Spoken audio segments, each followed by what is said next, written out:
Hello, I'm John Boyert with Boyert Shooting Center. Today I have with me Curtis Alberts, who are Chief Operating Officer and our Director of Training. And today we're going to talk about Halloween and some safety tips as we go into the Halloween season. So Curtis, kind of break us down into some of these things that we look at for Halloween safety. John, one of the biggest things we look at for Halloween is situational awareness, being aware of your surroundings, knowing what's going on. One of the principles we really like is the color code system of alertness. It's really broken down into 4 different colors. White is where you're completely relaxed and there's really no concern or threat or anything like that you're aware of or cognizant of.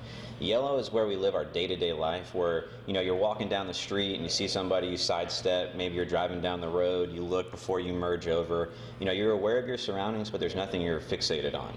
Orange is where you get kind of, maybe you hear something out of context, you see something or hear something that kind of gets your attention. Now you're almost in investigative mode. You're not really sure if it's a threat or something that you really need to be concerned of, but you're trying to decipher and figure that out. Red is where you get into, now I have seen something, it is a threat, it is a concern, and I'm making action to get my kids, get myself to safety, and I'm doing something to separate myself from that situation. And those are great points. Situational awareness, I think, is one of the most important aspects of either self-defense or just your day-to-day life. Being aware of your surroundings can prevent you from getting a lot of bad situations, and we preach that pretty heavy during our training sequence. But let's focus on Halloween. So what are some of the things that people that are going out trick-or-treating, maybe themselves or with their kids, they can focus on? Yeah, one of the big things with that, John, is plan the route. Know where you're going ahead of time so it's a controlled environment. There's nothing that's really unfamiliar with yourself.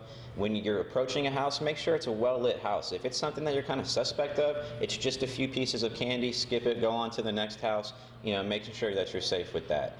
One of the things too is, as you're out going about, if someone asks you or you have to use the restroom, don't enter somebody's house that you're not familiar with or aware of. Those are great points for while you're out there. So those are those with kids, because most of us trick-or-treating are, hopefully you're taking your kids and you're not trying to be a grown-up and do trick-or-treating and get some candy. What are some of the points that we can focus on for the kids?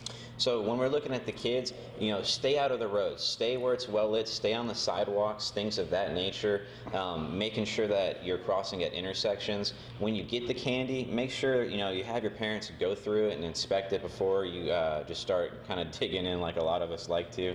And one of the big things with that is make sure you're with somebody, a chaperone, whoever's kind of with the group, and then make sure they know that you don't get separated from them. If they can't find you or they find the adult, make sure they know how to find you. Maybe they have a cell phone, they can get in touch with you, but just staying and contact them while they're out with the kids. And those are some great tips to kind of talk to your kids. A lot of parents kind of forget and don't talk to their kids about these things.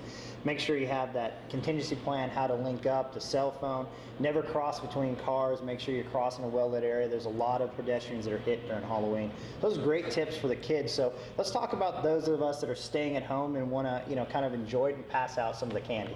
So John, if you just want to stay at home and pass out candy, one, make sure your porch is well lit, make sure it's identifiable that people, you're welcoming them to come in and participate in Halloween. At the same time, make sure your doors are locked, windows are locked, because it is a time where crime is opportunity, because there's so many people out and about in the neighborhoods. So just make sure your front door stays locked. Don't just leave it unlocked even though you're going in and out of the door. And ultimately just making sure you're still protecting yourself while enjoying the Halloween festivities.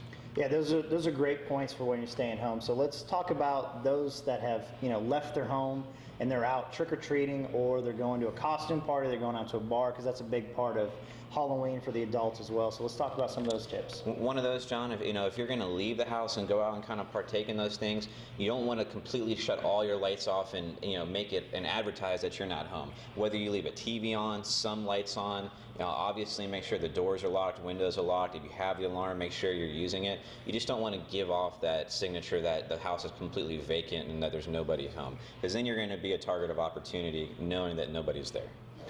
And those are some great points for the Halloween safety. Focusing on talking to your kids, planning your route, being aware of what's going on in your surroundings, being situational aware is so critical to what we're doing. All right, those are some great tips when we start talking about the Halloween safety for your personal, for your home, and talking to your kids. But let's talk now, Curtis, about some of the tools that you can take with you while you're out trick-or-treating. Probably one of the most basic ones we have is your cell phone. Just making sure the battery's fully charged, being able to get in touch with people, your friends, family. If you see something or you need to report something to the police, just making sure your cell phone's fully charged and you have that on you. Another thing that we really like, John, is just having a flashlight. A lot of times when it's late at night or it's in the evening, things are a little bit harder to determine exactly what it is. Maybe someone's goofing around a little too much or something, and just having a basic little handheld flashlight that you can use to identify things that maybe you can't see as well, or maybe an area before you approach it if you absolutely had to. And those are some great things for what you carry. Now, looking at the self-defense aspect of, maybe you can't carry a gun while you're out trick-or-treating.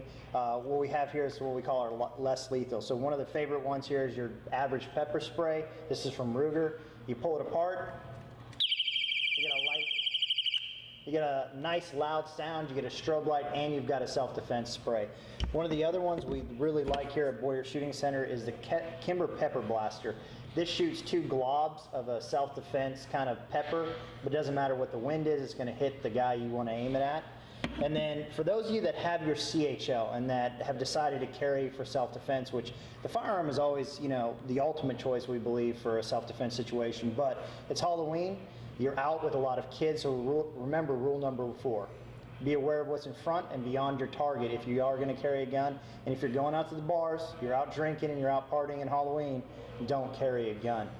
But once again, firearm is our ultimate self-defense tool, because you never know when you're going to have to face the zombie horde.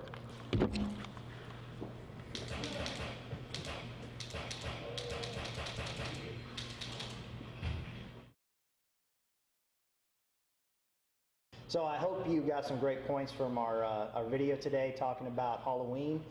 Don't forget, follow us on Facebook at Boyert Shooting Center. You can always go to our website, boyert.com, B-O-Y-E-R-T. We have some great events coming up for Halloween. Here at Boyert, we love Halloween. We decorate the store. We have some incentives for those of you coming in costume. We've got Shoptober, which is 16th through the 18th. We're having a huge sale. Everything in the store is on sale. Firearms, accessories, you name it, it's going to be on sale. We have our 2nd annual hallo-boom. So we love this one. We buy a bunch of pumpkins, and you get to shoot pumpkins. Who doesn't like to shoot pumpkins? So follow us once again, Boyert Shooting Center, our Facebook page, Boyert Shooting Center.